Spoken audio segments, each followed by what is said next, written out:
can I use a different camera? This one never does what I want it to do.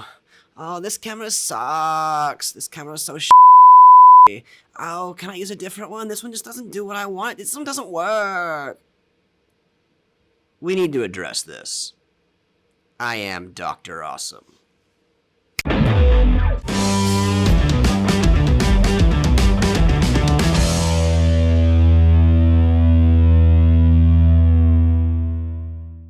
Alright, visual aid time. Let's talk about the relationship between cost and quality when it comes to cameras. Now, down here at this end, we have your basic, like, Best Buy, Walmart camera. This comes in at about $150. And then up here at the other end, we have the Arri Alexa. This camera comes in at about $75-ish thousand.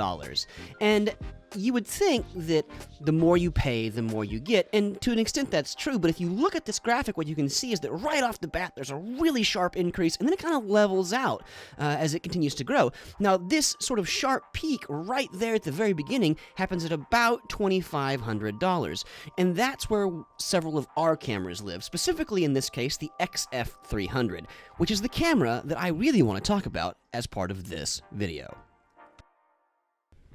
Maybe I should clarify. This is not a tutorial on how to use the XF300. No, we've done that. It's out there. Watch it at your leisure. This video is just a friendly reminder that in most cases, if you're not getting footage that you're happy with, the fault does not lie with your camera, but rather with you. Now, I'm talking specifically in this case about the XF300 because it is the entry-level camera that we have here at Longwood for our students, and it's been catching a lot of flack lately from those students because it just isn't adequate to do the kinds of things they are wanting to do. And, you know, honestly, I would have more sympathy for those students if they weren't turning in work that looked like this. I'm here to talk about that church. It's bad, right? Like, this is not good, and this is not the camera's fault. No, this camera is capable of looking like this. Look at how much nicer this shot is. And if you're looking for cinematic B-roll, we got that B-roll.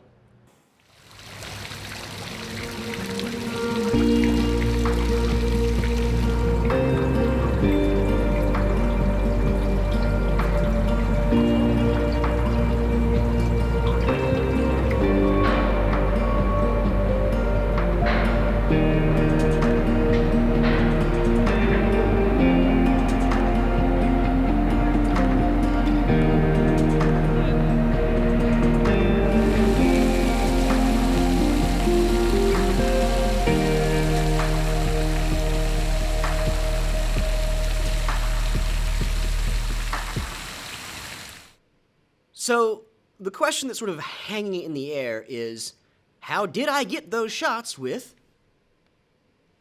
this camera? And the answer is pretty simple. I practiced. I took the camera out, and I worked with it, and I figured out how to make it do what I needed for the shots I was trying to get. And that's what you have to do to be good at this.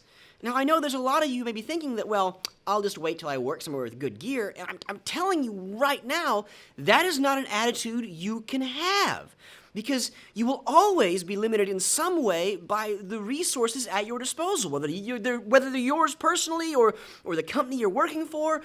You're never going to have the optimal gear or resources all the time. That's just not how the world works. And that's the point. It's not going to matter if you're using a $200 camera or a $7,000 camera or one that costs $2,500. Like, your client's not going to care. They're just going to want their product. And you have to be adaptable enough to work with what you have to make that happen. And if you're not willing to put forth that work to really figure out how to be adaptable, how to know how to do things, well, then you've already failed. And this is kind of just where we are.